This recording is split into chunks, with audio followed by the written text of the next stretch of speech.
Shut up and sit down.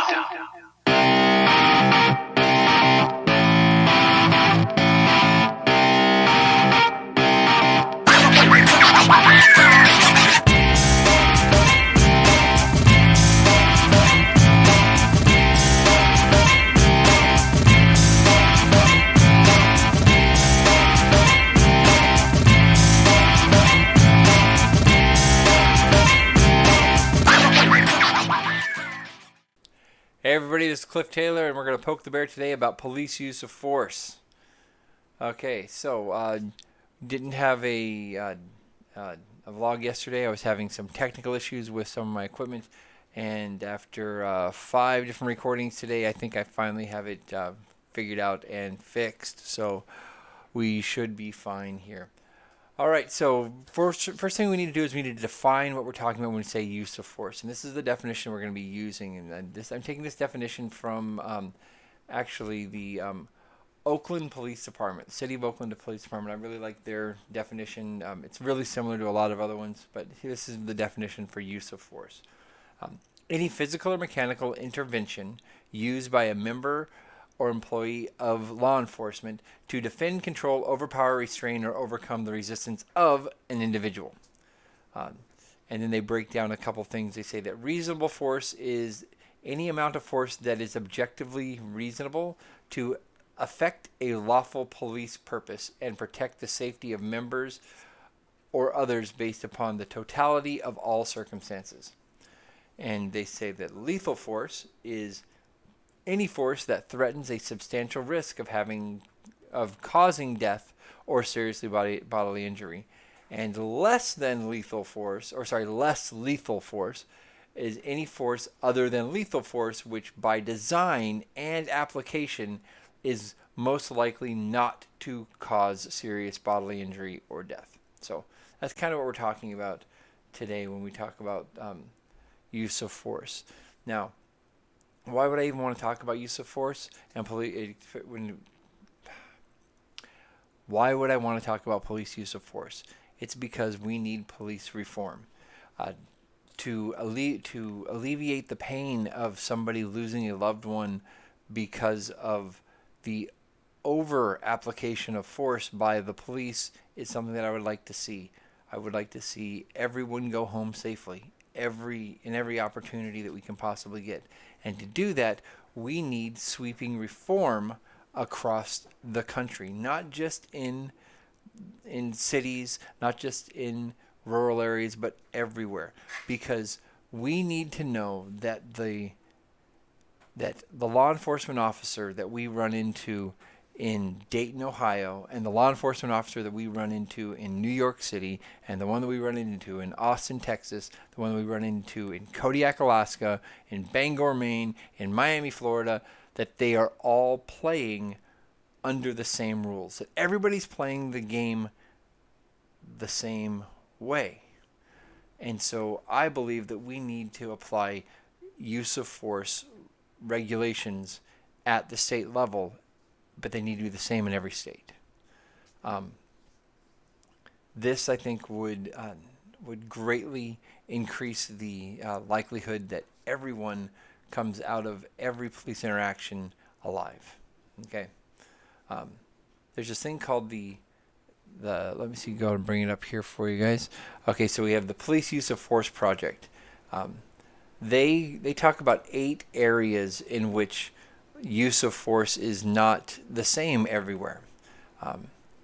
The 8 areas they talk about is let's move this all the way up. Okay, the 8 areas that they talk about are requiring de-escalation, the use of force continuum, banning of chokeholds and strangleholds, requiring warning before you shoot somebody, restrict shooting at moving vehicles, requiring all other means to be exhausted before you actually have the authorization to shoot somebody, a duty to intervene in the event that other officers are exceeding their authority, and requiring comprehensive reporting. Now, if we applied all 8 of these in all 50 states, we cannot do it at the federal level. Some people are probably thinking, oh, well, let's have Congress write a law. Congress cannot do that. They do not have the power. They do not have the authority. Under the Constitution, all of these types of powers are restricted and regulated to and delegated to the states. The states have to pass these laws. Now the problem we have is that the state passes very, very unrestrictive regulations on their on law enforcement, and then each municipality gets to set their own rules. I mean, if we look here, we got Atlanta, Georgia. Okay, so if it's a highlighted city here, and if it says new, it only happened since June 2020. So in Atlanta, before June, they did not have to require de-escalation. They did not have to require a they still don't have to require. They don't have to require a warning shot. They don't have to restrict shooting. They can shoot at moving vehicles. They don't have to do everything else other than or do everything else before they shoot. And there was no duty to intervene. And they do not require comprehensive reporting. So an officer can draw their gun, and they don't have to report that they drew their gun. And I think that's wrong. I think every time an officer uses any type of force, whether it's lethal or non-lethal, it should be reported. So that's Atlanta, Georgia. So until June, they only had 2 things that was required, that they had required out of these 8. If we look at this, it's just, and the ones here slashed like this, they are, what are they? They're under review. Oh, maybe we'll add it, maybe we won't. So all these cities, Cleveland, Ohio, has everything except for a comprehensive reporting and exhausting all other means. So, if these were blue straight across the board, like Denver is now blue straight across the board. It used to not be, but it is now. If we apply all of these, then the research shows us that we have a reduction in police-related killings. With great power comes great responsibility. Thank you, Stan Lee, for writing that, and thank you, Marvel, for creating movies where people are actually thinking about that, and Sony Pictures are putting out the Spider-Man movies. I mean, these are great because people hear that and they understand that and they go, oh yeah, that's from that movie I saw or the comic book that I read. The thing is that it's true. The more power somebody has, the more responsibility they have to apply that power equally to everyone and to restrain the use of that power as much as they can. Okay? Think about it. If Superman was real, he could rule the entire planet because no one would have the ability to stop him from doing whatever he wanted to do. With that power comes a responsibility to those that do not have power. And police have a lot of power, and so they have a responsibility to hold that power in check to protect the populace. They have 3 main things that police do. They protect people, property, and the peace. And they need to do it with as little force as possible. The research that from the use of force project shows that departments with more restrictive policies on the use of force kill less people. That's great. And then on top of that, if they come down here, officers in departments with more restrictive use of force policies are less likely to be assaulted themselves because the populace knows that the cops can't just come in and shoot them. And when you know the cops just come in and shoot you, then you do not have a reason to immediately start popping off on the cops. And that's a positive. That's a de-escalation on both sides. When you apply policies that will cause de-escalation on one side, the other side will de-escalate. It's just the way it is. It's human nature. When somebody comes and when somebody gets mad and they throw a punch, the other person throws a punch, and then the guy pulls out a knife, the other guy pulls out a knife, guy pulls out a gun, another guy pulls out a gun, guy pulls out a nuclear weapon, the other guy pulls out a nuclear weapon. That's an escalation, and a de-escalation is possible. And so I think we really need to strive to do that. They have a model for use of force policy that I really wish would be adopted, and this is the part that I like the best. Law enforcement officers shall only use physical force when no other viable option is available, and that all other non-physical options have been exhausted.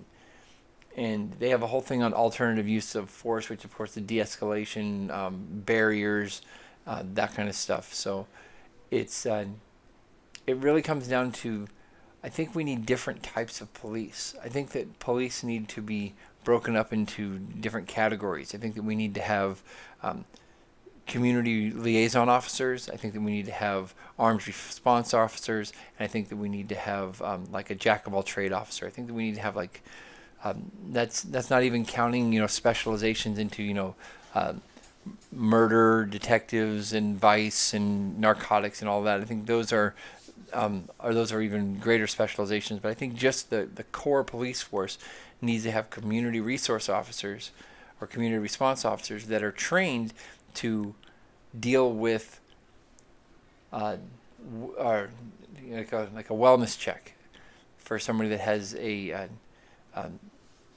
known psychiatric condition.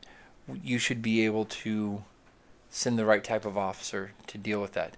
If somebody calls in, yeah, my brother, he's stomping around saying that he's seeing green men and he's kind of tripping, man.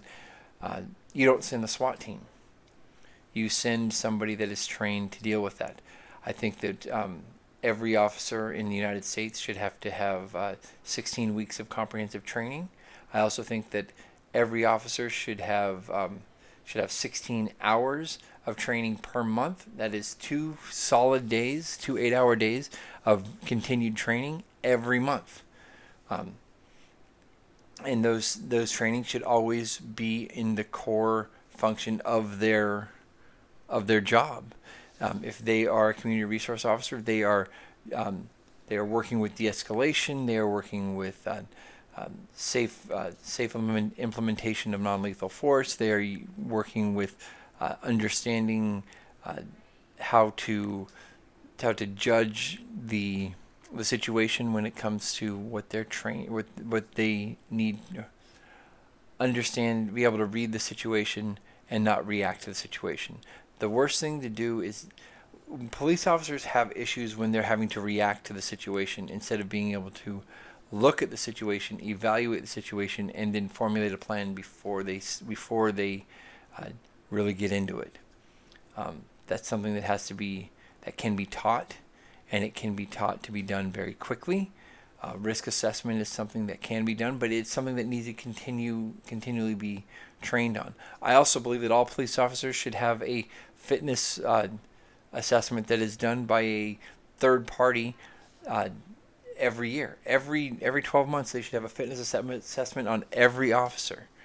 And so every officer should be able to know this is where they are lacking, this is where they are doing well, and if they're failing those, they get fired. I mean, it's just really simple. I think I think that police unions have too much power in protecting police officers, and we need to deal with that as well. I'm going to do a thing on unions in a few days because I don't like unions at all. But that's beside the point. Mainly, what we're looking at is that through reform, not defunding, can we create a police force, a law enforcement division that everyone can be proud to call their own. Well, maybe not the criminals, but if you're a criminal, screw you. You don't care about anybody anyway. And so that's about all. You guys be good to each other. Stop recording!